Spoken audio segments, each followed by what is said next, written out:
Hello. So, this is the last day before the winter solstice, the last day when the darkness is still increasing, the day is becoming shorter. And this is the third video in my musings inspired by the season of the winter. In the first one, I talked about the darkness of the black soil and the deep rest. In the second one, we explore the light that gives awareness and the warmth of love.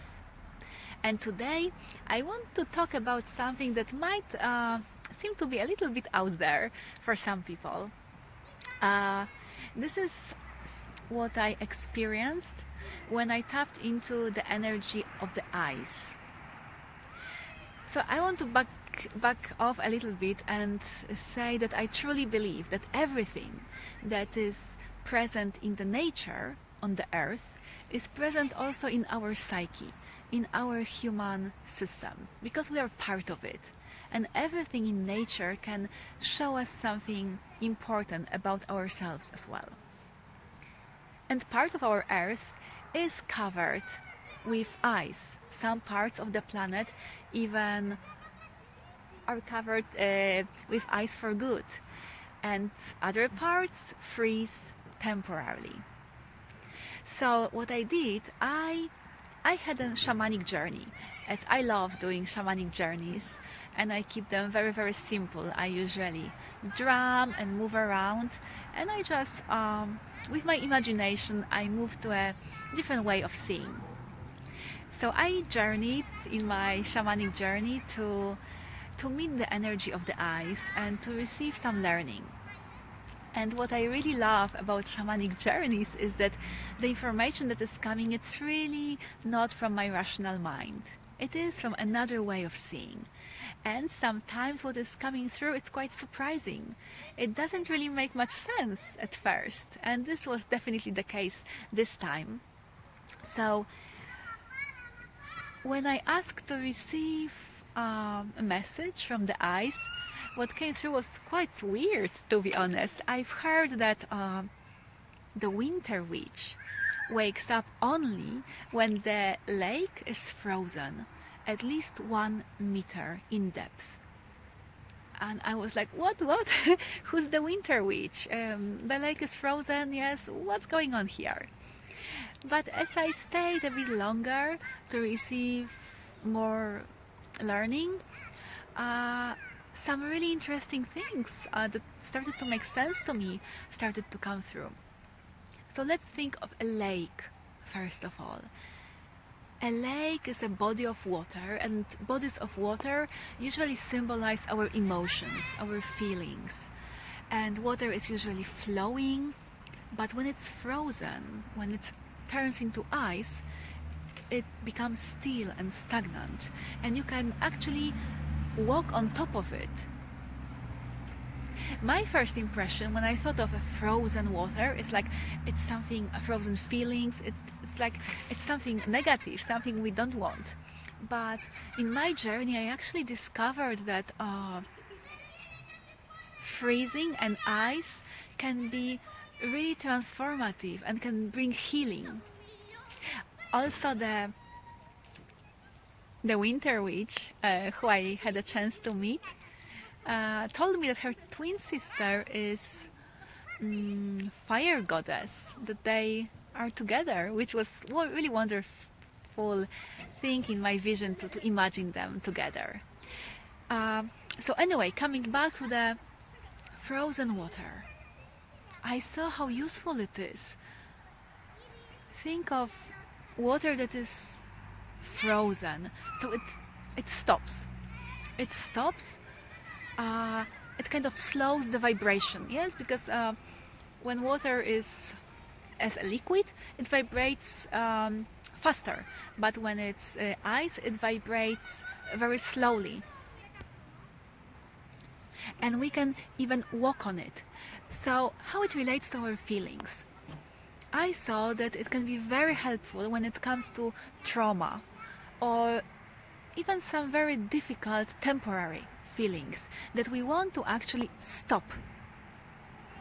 When the lake is not frozen, we cannot walk on top of it. We are immersing ourselves. We are swimming or drowning, yes, if the feelings are too intense, too overwhelming. But when it's frozen, it prevents us from immersing ourselves in the feelings. So we can walk on top. And I saw that this is the gift of detachment, of being non-attached, of being able to see what's going on inside of us without being fully immersed in it.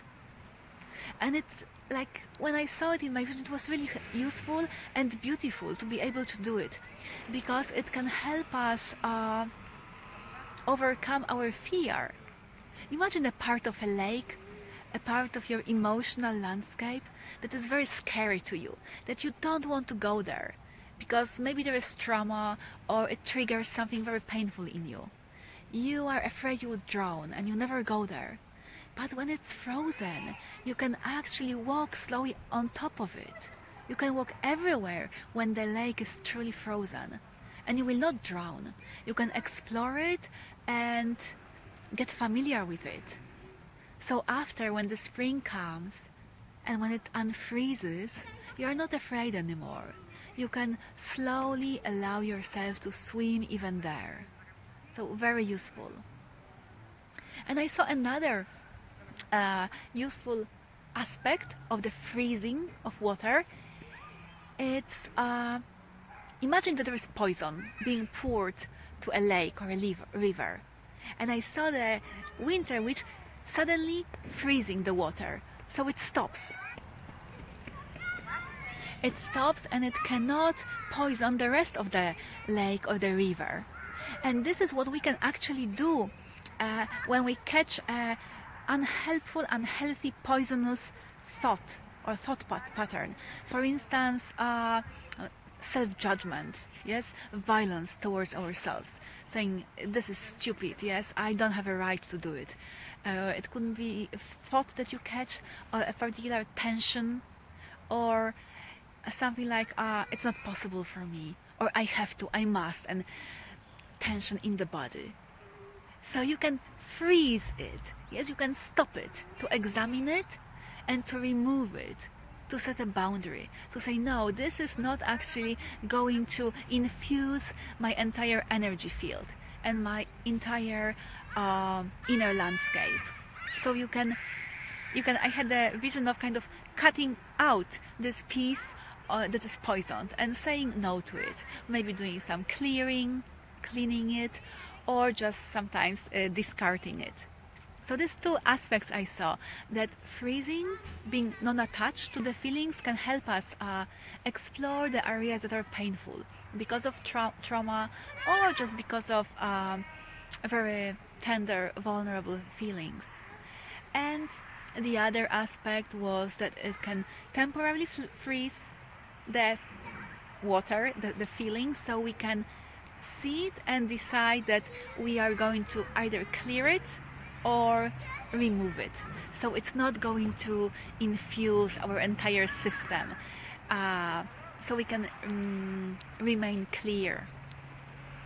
So that was really cool, my journey. I really enjoyed.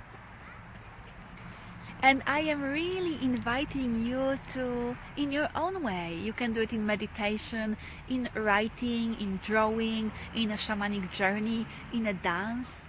Also to tap into the energy of the ice and